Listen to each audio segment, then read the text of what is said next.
Earlier today, I had two separate conversations with clients who were looking at homes they could afford. But in both conversations, the real question was not whether they could afford the house. The real question was what owning that house might cost them in freedom. Because a retirement home can fit your budget and still interfere with your retirement. It can consume the money you plan to use for travel, the time you wanted to spend with family, and the energy you thought you would finally have for yourself. Most people think the retirement home as a reward for decades of work. But what happens when maintaining the reward becomes part of the work? In this video, I'm going to give you 6 tests that can help determine whether the home you're considering will support your retirement or quietly begin controlling it. Stay with me through number 6. It's the question most couples do not want to discuss, but it may be the most important question in this entire video. And if you're planning a retirement move, especially to Florida's Gulf Coast, subscribe to the channel. These videos are not simply about finding a house, they're about making sure the house supports the retirement you worked so hard to create. Number 1 is the freedom budget test. Most buyers begin with asking whether they can afford the purchase price, the mortgage payment, or the cash required to close. But affordability is only the beginning. You also have property taxes, homeowners insurance, possible flood insurance, HOA fees, club dues, utilities, landscaping, pool care, pest control, repairs, and the eventual replacement of major systems. The home may fit comfortably within your housing budget, but what does it leave you for retirement itself? How much remains for travel, dining, hobbies, visiting family, healthcare reserves, helping children or grandchildren, and doing the things you postponed while you were working? This is where some buyers get into trouble. They choose the home first and then try to fit the retirement around it. I believe it should work the other way around. First, decide what kind of retirement you want to live and what that lifestyle will realistically cost. Then determine how much comfortably fits around it. A home can be technically affordable and still consume too much of your lifestyle budget. The question is not simply can we buy it, the better question is what will we have left after we buy it? Number 2 is the time and attention test. The second cost is not financial. It's the amount of time and attention the home will require.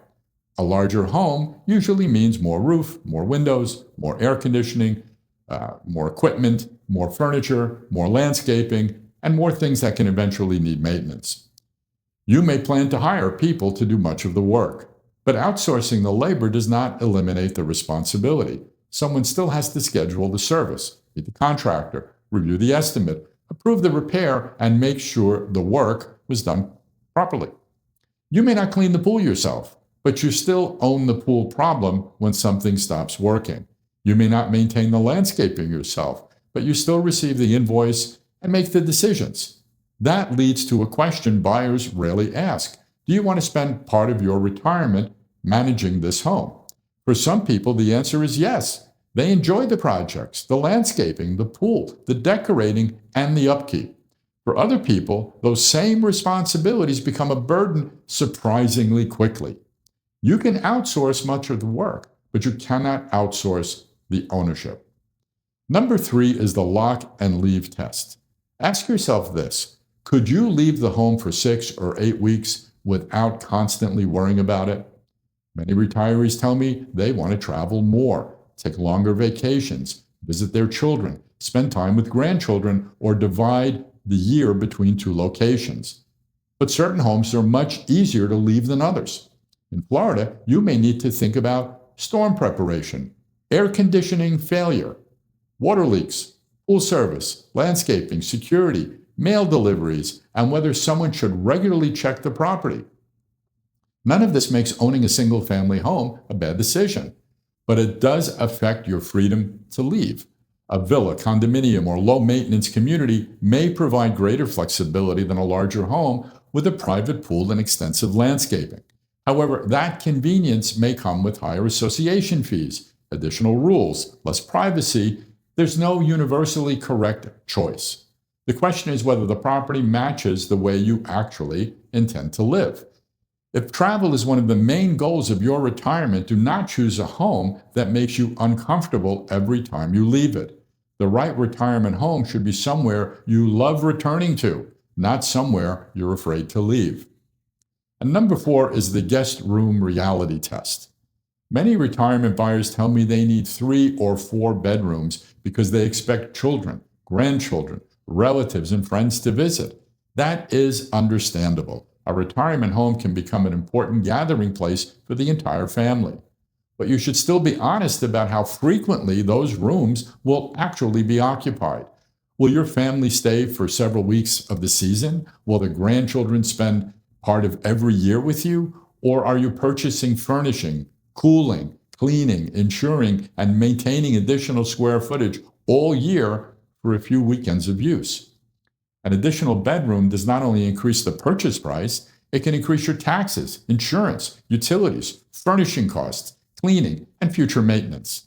In some cases, purchasing a smaller home and paying for a nearby hotel, community guest suite, or short-term rental when family visits can cost considerably less than owning those rooms indefinitely. I'm not suggesting that everyone eliminate the guest room. I'm suggesting that you purchase for the life you're likely to live, not the life you imagine while you're walking through a beautifully staged model home. And number 5 is the same retirement test. Most of the retirement buyers I meet are couples. They've been together for many years, but that does not mean they see retirement or the retirement home in exactly the same way. One partner may want a larger home with space for entertaining and visiting family. The other may want something simpler that makes travel easier. One person may love the pool idea. The other may see the pool as another expense and responsibility. One may want an active 55-plus community with clubs, activities, and organized social events. The other may prefer more privacy and a traditional neighborhood. These differences do not mean the purchase cannot work, but they should be discussed before either person becomes emotionally committed to a particular home. Ask each other what you expect from an ordinary retirement week. How often do you expect to travel? How often will family realistically visit? How much maintenance are you each comfortable managing? How socially active do you want the community to be? The home works best when both partners understand what the property will require and what kind of lifestyle it's supposed to support. You're not simply buying the same house. You need to be reasonably certain that you're buying the same retirement. And number 6 is the future you test. This is the uncomfortable question I mentioned in the beginning. If one of you eventually had to live in this home alone, would it still be the right home? Nobody enjoys thinking about illness, reduced mobility, or losing a spouse or partner. But a retirement home should be evaluated over a long period of time, not only the first few years after the purchase. Would either party feel comfortable managing the size of the home alone? Would the stairs eventually become difficult? Would the pool, yard, maintenance, or monthly expenses feel overwhelming? Would either person still want to live in that community? Could that person comfortably reach groceries, physicians, friends, activities, and healthcare? Would the home still feel connected to other people, or could it begin to feel isolating? A home that works beautifully for 2 healthy people of 65 may not work for one person at 75 or 80. You cannot predict every future circumstance, and I'm not suggesting that you choose a home based entirely on the worst thing that might happen. But you can avoid purchasing a property that is obviously dependent on both people remaining healthy, mobile, and willing to manage it indefinitely. The future test is not meant to frighten you. It's meant to reduce the chances that one of you will be forced to make another difficult move during a much more difficult stage of life. Now, this video is not an argument against buying a beautiful or substantial retirement home. Some retirees generally enjoy gardening, entertaining, decorating, maintaining a pool, and having a family stay for extended periods. For them, the home is not interfering with retirement. The home is an important part of the retirement, and that's perfectly valid. Downsizing is not automatically better. A condominium is not automatically easier. A 55-plus community is not automatically the right answer. And a larger single family home is not automatically excessive.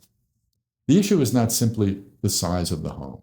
The issue is whether the money, time, and responsibility required by the home are consistent with your actual priorities. The home should support those priorities. It should not begin determining them for you. Before purchasing your retirement home, ask yourself one final question.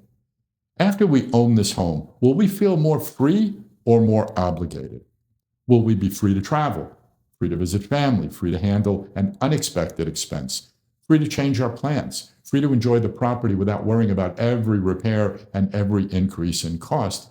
Or will a significant part of our retirement be spent managing, maintaining, and paying for the reward you worked so hard to earn?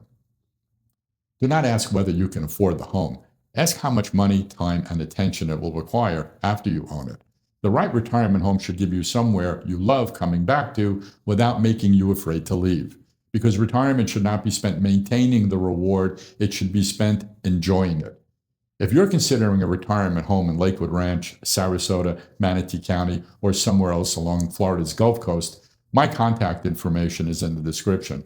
I help buyers work through the financial, practical, and emotional side of this decision, not simply choose a house. Subscribe to the channel for more retirement relocation guidance, and in the comments, tell me which matters more to you. Would you choose more home or more freedom? Write home or freedom in the comments and tell me why. I'm George Latos, helping you move smarter, not just faster.